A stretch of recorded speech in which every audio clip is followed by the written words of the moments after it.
família e ele tinha 5 filhos. E esses filhos viviam e desfrutavam de harmonia com o pai e liberdade. A única restrição que o pai tinha para os filhos era: olha, tenham cuidado com o rio, porque mais abaixo no vale tinha um rio. E o pai dizia: tenham cuidado com o rio, porque as águas do rio são velozes, as correntezas são fortes. Não cheguem perto do rio, não entrem na água do rio. Era a única restrição que o pai tinha para os seus filhos. Mas eles no palácio viviam em harmonia e liberdade, desfrutavam de liberdade e felicidade. Mas 4 desses filhos eram desobedientes. E eles viviam brincando às margens do rio. Por vezes passavam perto e diziam: será que realmente é perigoso? Será que realmente, se nós tocarmos nessas águas, assim como nos disse nosso pai, elas vão nos carregar? E eles foram flertando com o perigo. Um belo dia, um deles diz: eu vou tocar nas águas e vocês me seguram. E se as águas forem realmente fortes, elas não vão me levar, porque vocês me trazem de volta. E assim ele fez. Ele estendeu a mão, uma das mãos enquanto os outros 3 se seguraram pela outra mão, e tocou nas águas. Mas as águas eram tão fortes que arrastou todos eles pela força da correnteza. E rio abaixo eles foram levados.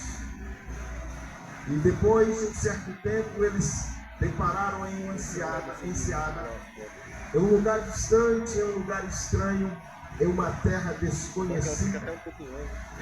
Com muitos esforços eles conseguiram sair das águas. Saíram das águas em um lugar diferente, em um lugar que eles não conheciam, em um lugar que eles não tinham mais a mesma liberdade, não tinha mais o mesmo cuidado, não tinha mais um aconchego no lar. E por dias eles ficaram ali.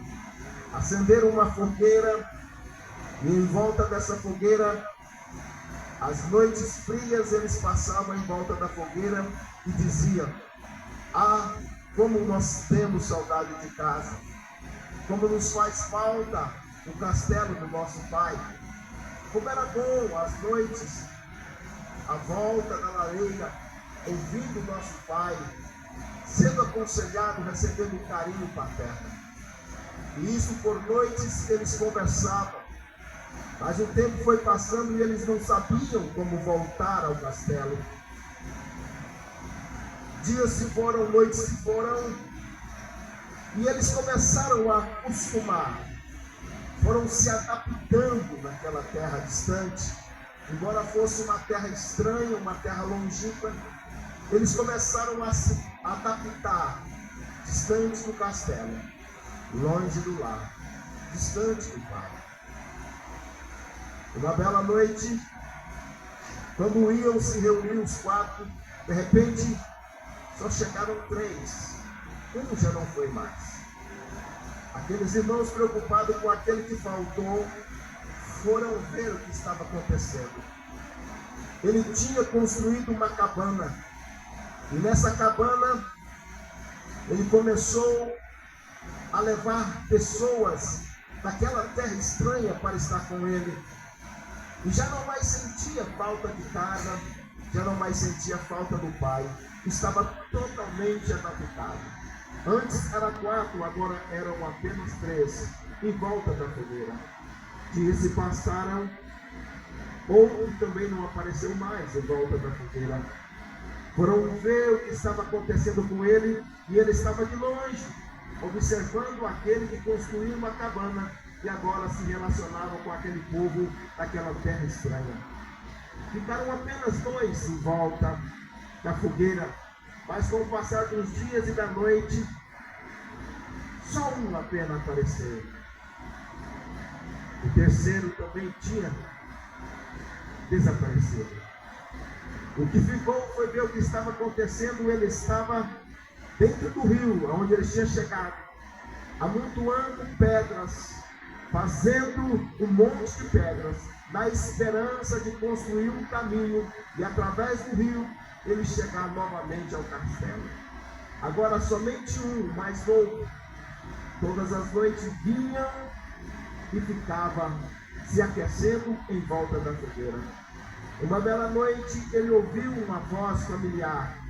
Ele ouviu uma voz que ele conheceu. Era o seu irmão mais velho.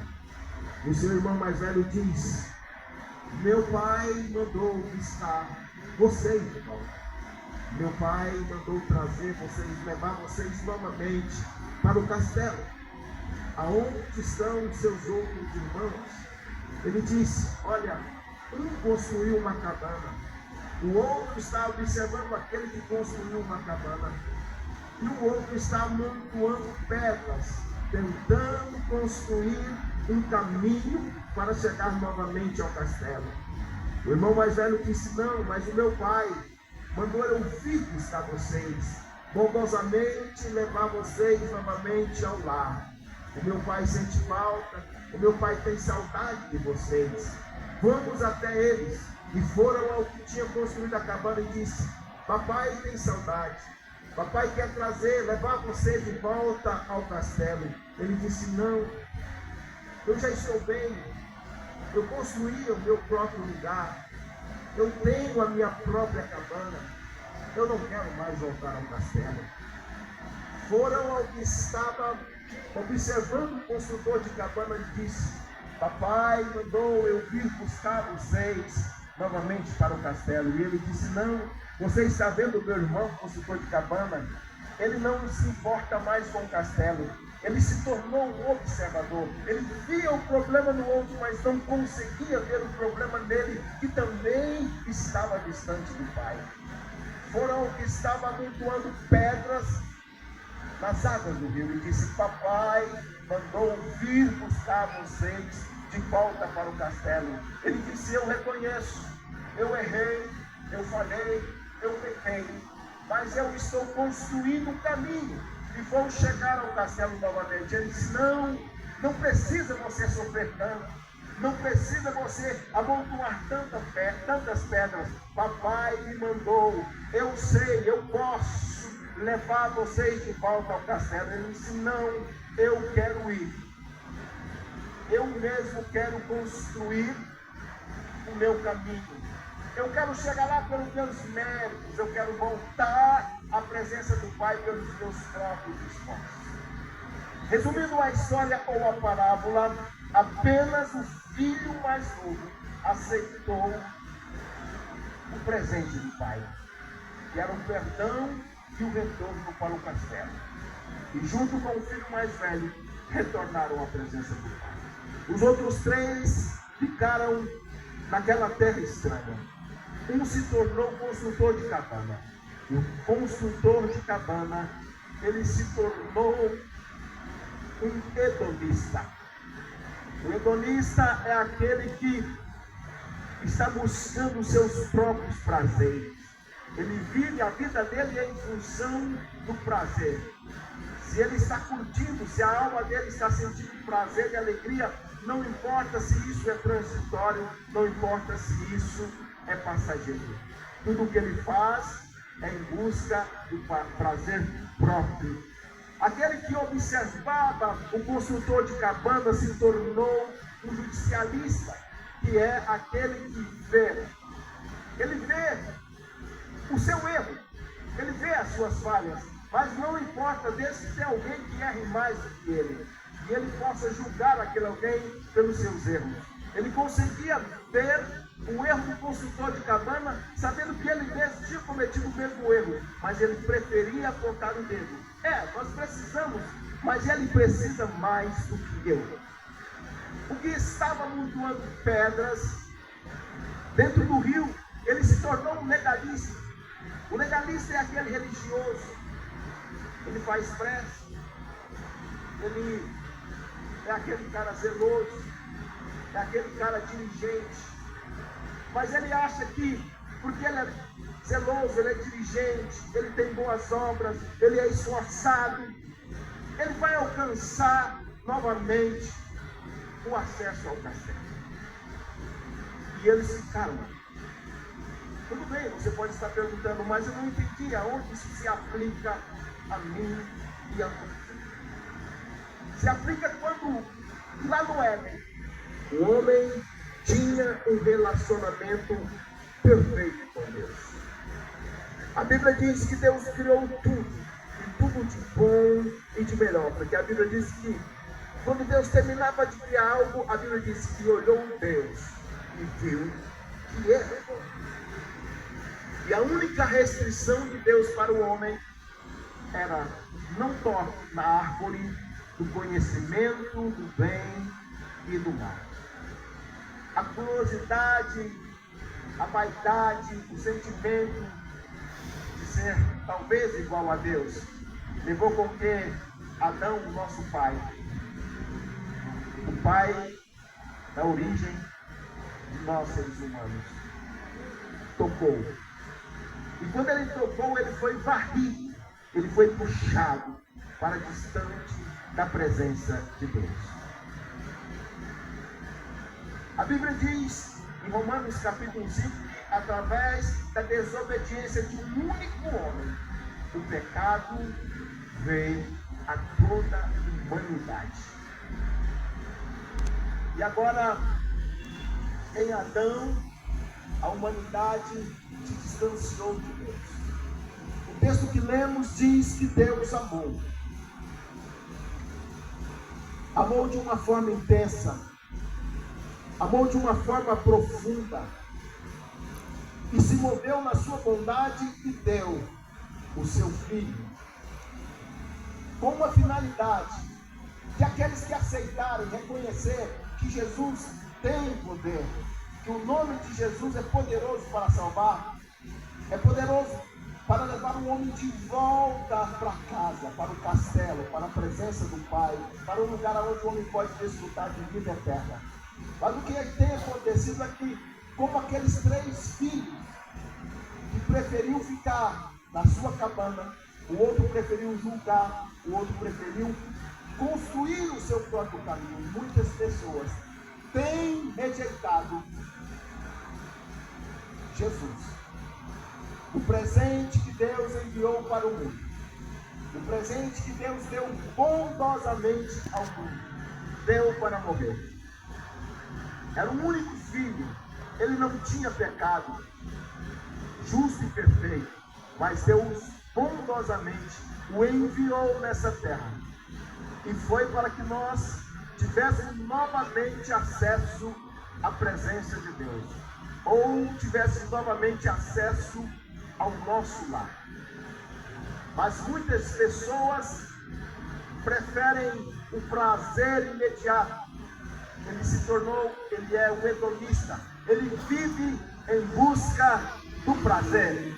Até existe uma canção secular muito conhecida que diz: deixa a vida me levar, vida leva eu. Ele quer viver a sua vida a seu modo, a sua maneira, desde que ele esteja tendo alguma satisfação, mas não se preocupa com o presente e também muito menos se preocupa com o futuro da sua alma. Porque o nosso corpo, a Bíblia diz que veio do pó e ao pó tornará, mas há um espírito, há uma alma em nós. E a Bíblia diz que importa que isso se volte a Deus. Mas para que essa alma e esse espírito volte a Deus, é necessário que o homem aceita e receba Jesus como seu suficiente Salvador. E muitos, como aqueles 3 filhos, preferem o prazer imediato. Outros preferem acusarem, julgar. Não, eu não preciso, ele errou mais do que eu. A Bíblia diz que todos pecaram e destituídos foram da glória de Deus. Romanos 3 vai dizer que Deus, olhando para a terra, não viu um justo sequer. Não havia nenhum justo. Agora outros preferem dizer: não, eu sou uma pessoa boa, eu ajudo o necessitado, eu ajudo o carente, eu sou uma pessoa religiosa, eu sou uma pessoa que estendo a mão. Isso não é suficiente. Isso não é suficiente. O caminho de volta ao lar, o caminho de volta para o castelo é Jesus Cristo, o Nazareno. Ele vai dizer, o evangelista João vai dizer no capítulo 14, versículo 6, eu sou o caminho, eu sou a verdade, ninguém vem ao Pai a não ser por mim. Os esforços do homem, os nossos esforços, as nossas obras não são suficientes, não são eficazes para nos levar de volta à presença de Deus. O único meio, e nós não estamos aqui falando de religião, não estamos aqui falando de denominações, nós estamos falando que o único meio é você confessar Jesus, o nosso eterno Salvador. Jesus não é simplesmente um nome histórico. Jesus não é simplesmente uma pessoa famosa ou um mito que muitos acham que ele é apenas um mito. Não. Jesus, ele é o eterno Filho de Deus. Na realidade, ele foi morto na cruz do Calvário, foi sepultado, mas ao terceiro dia, ele ressuscitou. E a Bíblia diz que ele está à destra do Pai. Mas um dia, ele há de voltar para buscar um povo zeloso, escolhidos e de boas obras. E hoje é facultado a nós, foi facultado a nós um dia, e hoje é facultado a você que nos ouve, talvez distante, mas nos ouve, a oportunidade. O Pai tem estendido a sua graça para a humanidade. O Pai tem enviado um Filho para nos levar de volta ao lar. E nós temos o poder de decisão, nós temos o poder de escolha. Nós podemos preferir os prazeres terrenos, aquilo que tem peso transitório, ou podemos escolher aquilo que tem peso eterno. O Pai nos enviou Jesus. Ele nos deu. É a graça dele nos oferecida. João vai dizer no capítulo 1, versículo 6, que na plenitude dos tempos nós recebemos graça sobre graça. Paulo, quando escreve a Efésios, capítulo 2, versículo 8, ele vai dizer: pela graça sois salvos por meio da fé. Isso não vem de vós, mas é do Senhor. Não vem das obras, para que ninguém se glorie. Os nossos esforços não são suficientes. Fazer boas obras, fazer caridade não é suficiente para termos acesso ao castelo. E você pode perguntar, mas o que é suficiente? É necessário que nós confessamos que Jesus Cristo é Salvador. Não há outro nome debaixo do céu em que possa haver salvação. Não há outro nome a não ser o nome de Jesus. Ele é poderoso para mudar as nossas vidas, mudar a minha e a sua vida. E se hoje você ouvir a voz do Espírito Santo de Deus, falando a você através dessa palavra, não endureçais o seu coração. Vou finalizar a minha fala dizendo: o escritor do Antigo Testamento, o profeta Amós, ele diz no capítulo 4, versículo 11, ele diz assim: eis que virão dias em que enviarei fome sobre a terra, não fome de pão e nem sede de água, mas sim de ouvir a palavra do Senhor. Talvez isso para muitos pareça loucura, pegar o microfone ao ar livre e ficar falando sobre evangelho. Mas virão dias em que muitos terão sede de ouvir essa palavra, talvez não terão mais a oportunidade. Ainda para finalizar a minha fala, recorro a Isaías 55:6. Invocai o Senhor buscai ao Senhor enquanto está perto. Invocai o seu nome enquanto se pode achar.